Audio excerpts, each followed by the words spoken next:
Bom dia, gente. Meu nome é Luana, eu também sou estudante de biotecnologia aqui da Unifesp de São José. E a gente montou esse material para dar uma explicação para vocês terem um pouco de noção sobre o que é a biotecnologia, que é o nosso curso. Então, a gente vai começar a apresentar. Pode passar, Thaís.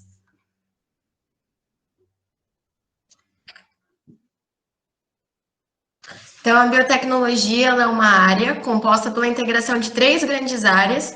Então, ela é bem interdisciplinar, ela é composta pela biologia, pela química e pela engenharia.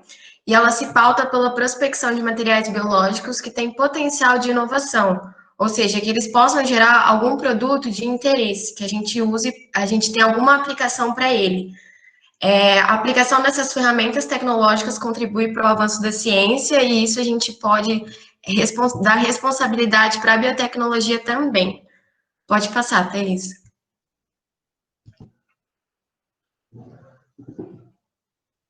Então, eu vim falar aqui de um dos grandes pilares da biotecnologia, que é a engenharia genética, talvez a área que mais seja conhecida, biotecnologia. A engenharia genética corresponde à manipulação do genoma por algum interesse. No caso, pode ser melhoramento de organismos com a produção de alimentos transgênicos, a expressão de genes determinados, como, por exemplo, a produção da insulina a partir de bactérias, também a produção de vacinas. Pode passar, Thaís.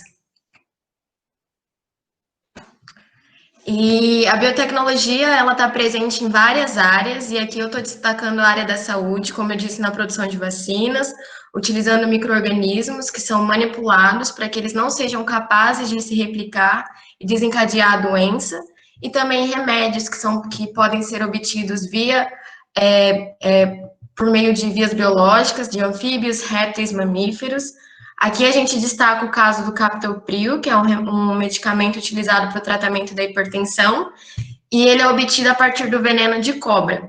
A gente também tem um outro exemplo, que são os probióticos, que são medicamentos à base de micro-organismos, que são benéficos para quem os consome, principalmente por regular a função intestinal, melhorar o sistema imunológico e também evitar a infecção por bactérias patogênicas. Pode passar.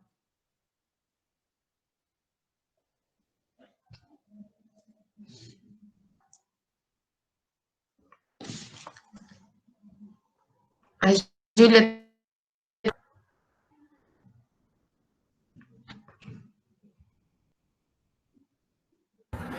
Parece que a Júlia caiu e não conseguiu voltar, Luana. Você consegue seguir daí? Eu posso explicar. Aqui a gente, como eu falei, a biotecnologia ela é muito ampla, então ela está presente em várias áreas. Como eu expliquei, a área da saúde também está presente na área do meio ambiente, com a presença de biorremediação e tratamento de esgoto. A biorremediação nada mais é que a utilização, por exemplo, de micro-organismos que metabolizam compostos contaminantes. Aqui a gente pode ver, por exemplo, um rio, um lago, não sei exatamente o que é na imagem, contaminado muitas vezes por óleos. Então, a gente pode depositar bactérias que sejam capazes de metabolizar esses contaminantes e devolver essa vitalidade aos rios. E isso é muito importante, principalmente porque a gente não está utilizando nenhum produto químico, que muitas vezes pode ser prejudicial até mesmo para a vida que existe ali, a vida animal que está presente ali. Também é utilizado o tratamento de esgoto, que são bem semelhantes. O tratamento de esgoto talvez esteja mais próximo da nossa realidade, né? Pode passar, Thaís.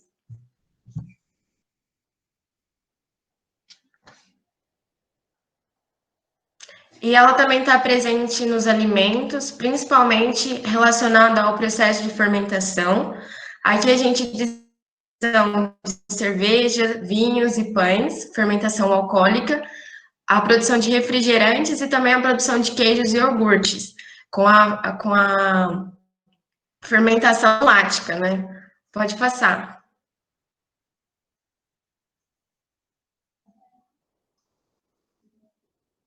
E aqui a biotecnologia no dia a dia, nos cosméticos.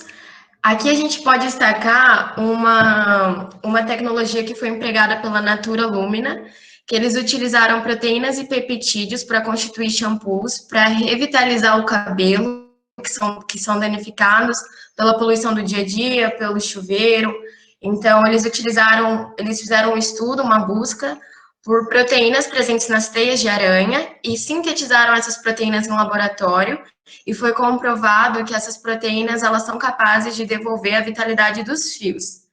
A gente também tem aqui cremes para pele com uso de enzimas, como o copper peptídeo, e eles são muito utilizados, são produtos utilizados principalmente para promover o anti-envelhecimento, né? Então, voltar todas essas características naturais da pele que evitam o envelhecimento, então a perda de colágeno e a elasticidade da pele. Pode passar.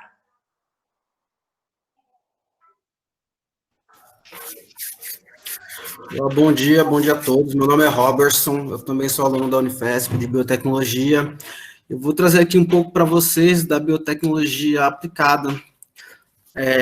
Como vocês já têm um projeto de revitalização do rio, né, Rio Senhorinha, e também das matas ciliares, eu resolvi trazer a biotecnologia na revitalização de corpos d'água, que já está bem próximo do que vocês fazem, e talvez vocês façam todos esses processos, só não saibam que estão fazendo isso. Então, vai aqui uma breve explicação. Thaís, pode passar o slide, fazendo um favor.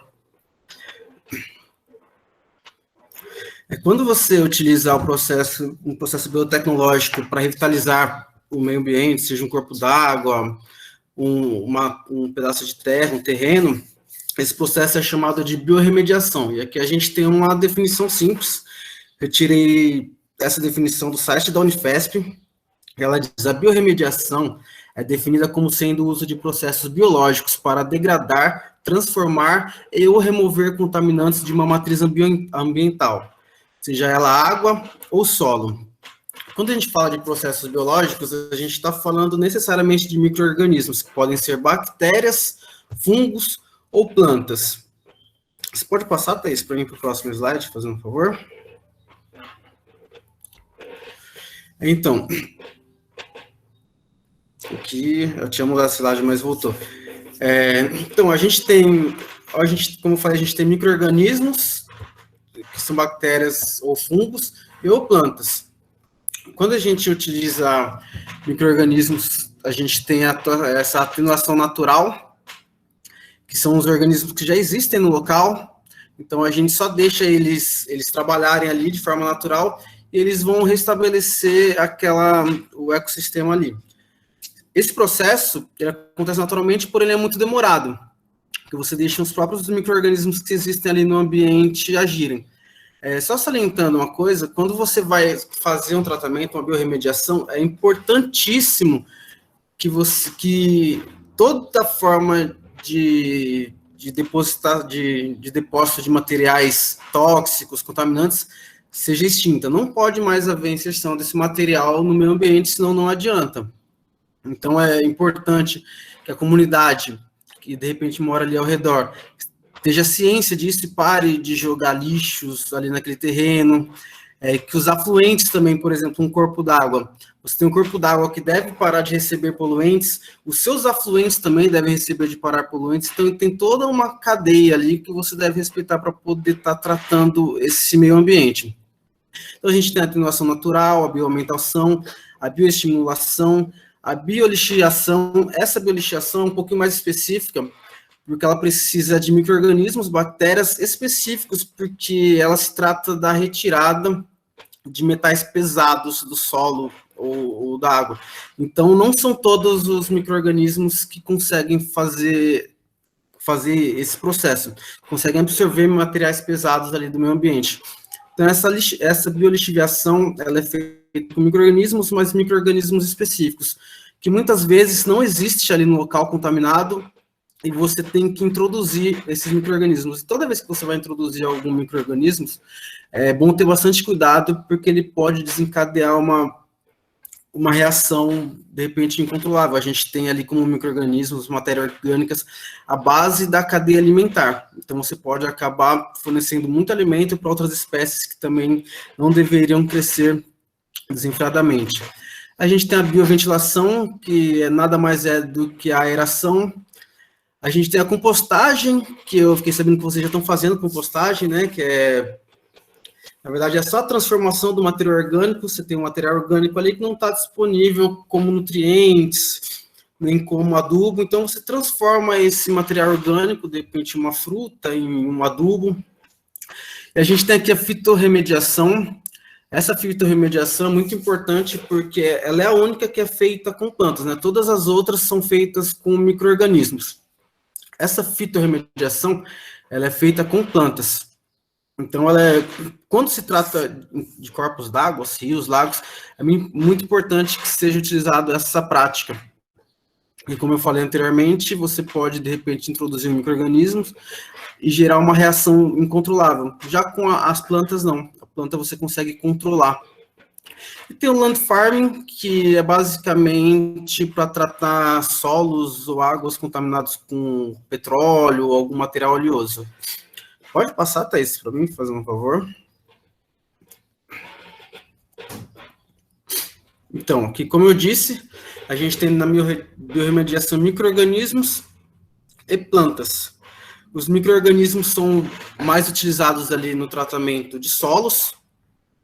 As plantas também no tratamento de solos é muito importante, e só que ela é mais utilizada em tratamentos de corpos d'água, rios, lagos contaminados. É importante salientar que as plantas, elas também não trabalham sozinhas, sempre tem micro-organismos envolvidos nesse processo com plantas. Existem micro-organismos micorrizos, como são chamados, que eles estão presentes ali na raiz da planta. Na verdade, eles ajudam a planta a absorver tanto os nutrientes necessários para o crescimento da planta, quanto esses poluentes que estão no solo ou na água. Não existe assim um tratamento melhor que o outro, ou micro-organismos ou plantas são melhores.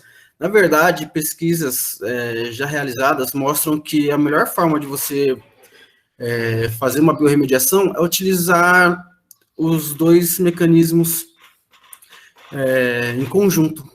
Eles já foi demonstrado que eles, em conjunto, eles apresentam melhores resultados do que você utilizar somente micro-organismos ou somente plantas.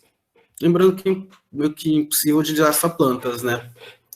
Mas é isso. Pode passar, Thaís, para mim. Agora eu vou falar um pouquinho mais das plantas, como isso acontece nas plantas. O que acontece quando a gente planta, né? Introduz uma planta ali, num solo contaminado, na água. Esses poluentes, eles são absorvidos pela raiz da planta e eles podem tomar várias rotas ali nas vias metabólicas da planta. Isso depende muito de qual planta você está utilizando, por isso, e também de quais poluentes estão ali. Então, é imprescindível que quando você for fazer um tratamento, você colete um pedaço, um pouquinho daquele solo, daquela água, veja quais são os contaminantes ali, e a partir disso, a partir desse estudo, você consegue determinar qual planta ou qual micro-organismo vai ser melhor para aquele tipo de tratamento, para aquele tipo de poluente. No caso das plantas, o que acontece? Esses poluentes, eles são absorvidos pela raiz e vão, na maioria das vezes, parar nas suas partes aéreas, ali no tronco, nas folhas. Algumas vezes eles também são volatilizados, né? Eles vão para a atmosfera, a planta lança eles na atmosfera. Mas aqui acho que o mais importante é saber que esses poluentes vão parar nas partes aéreas das plantas. E nesse caminho pode acontecer dois processos distintos principais. Na verdade, podem acontecer mais, mas esses são os principais, o que mais acontece. A própria planta degrada esse material poluente, transforma ele em um material não poluente, e quando isso acontece, a planta pode ficar ali normalmente que não vai apresentar risco. Ou não, ou esse material poluente é absorvido, muitas vezes isso acontece com materiais pesados, e ele fica ali preso nas partes aéreas das plantas, ainda com material poluente. Então, é normal nas plantas perderem folhas, perderem partes ali galhos, essas coisas, esse tipo de material. Então, é importante que quando você tem uma planta que não seja capaz de metabolizar, de transformar esse poluente, que periodicamente essas plantas sejam recolhidas, elas sejam retiradas do solo. levado para algum lugar onde seja feito tratamento, incineração, porque esse material pode ser utilizado, principalmente quando a gente se trata de materiais de metais pesados, esse metal que está acumulado ali nas folhas, ele pode ser utilizado pela indústria para algum outro processo. O que não se pode fazer é deixar essa planta ali, porque ela absorveu aquele metal pesado. Aquele metal pesado vai subir aqui para suas folhas. Se as folhas se desprenderem dos galhos e voltarem para o solo, vai poluir da mesma maneira, ou seja, vai ter sido ineficaz esse tratamento. E também é importante, por exemplo, quando se vai fazer um tratamento com uma água-floresta, e você tem ali plantas que você pretenda consumir depois, é importante saber qual tipo de contaminação existe no solo, que tipo de poluentes estão indo para as partes aéreas, e se é possível você se alimentar dessa planta depois, porque pode ser que ela se torne tóxica, depois de retirar todos esses poluentes ali do solo ou da água. Pode passar, Thaís, para mim, para o próximo slide, fazendo um favor.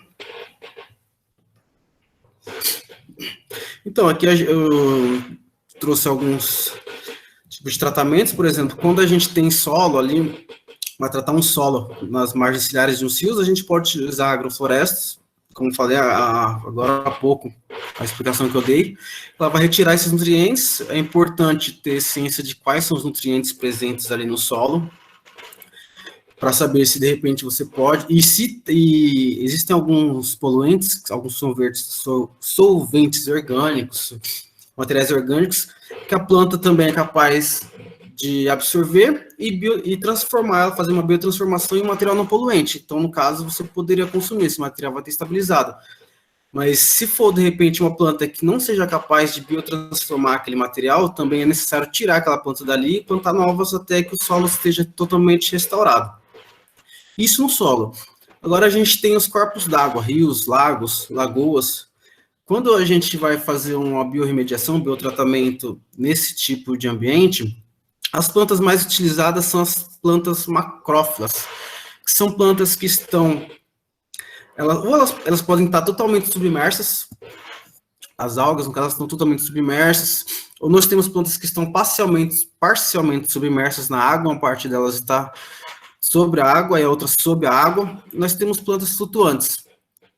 Então, nesse caso, em corpos d'água, é muito melhor você trabalhar com plantas do que com micro-organismos para, de repente, não desencadear uma cadeia ali que seja incontrolável, que você não consiga controlar, como começa a proliferar outros tipos de micro-organismos, e você também acaba tendo alguns problemas ambientais devido a isso. Então, em casos de corpos d'água, o melhor jeito de se trabalhar, de fazer essa biorremediação, é com plantas, essas plantas macrófagas. É importante salientar que esse local a ser biorremediado não esteja mais recebendo poluentes.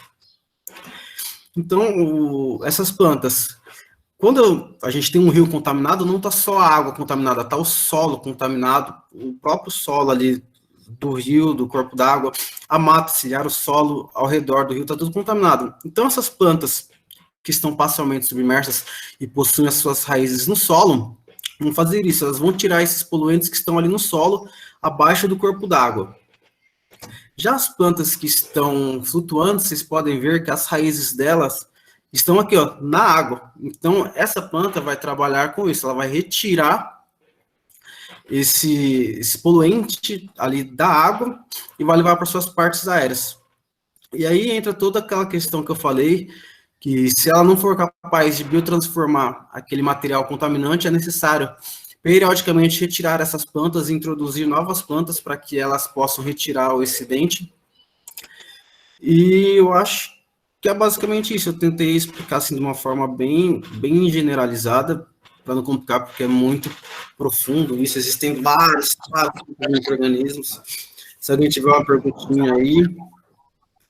Nossa, Robertson, excelente, esclarecedora, muito boa. Assim, eu sou professora de matemática, estou em apoio ao projeto aí, mas ampliou minha mente em várias questões.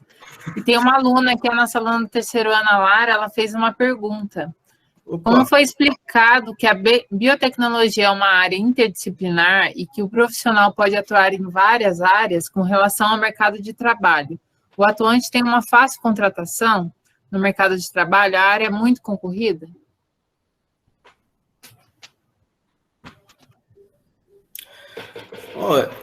Assim, existe um grande número de locais que você pode estar trabalhando, que você pode estar ocupando. Acho que hoje em dia está muito concorrido, mas não por conta da área, mas sim por conta da falta de emprego, né, da recessão que o país está vivendo. Mas existe sim uma grande área, um amplo mercado de trabalho que o profissional em biotecnologia pode estar atuando.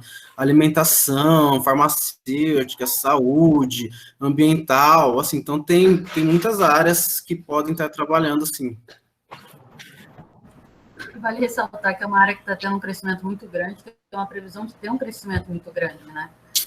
Então, com certeza vão ter vagas, precisam de profissionais preparados.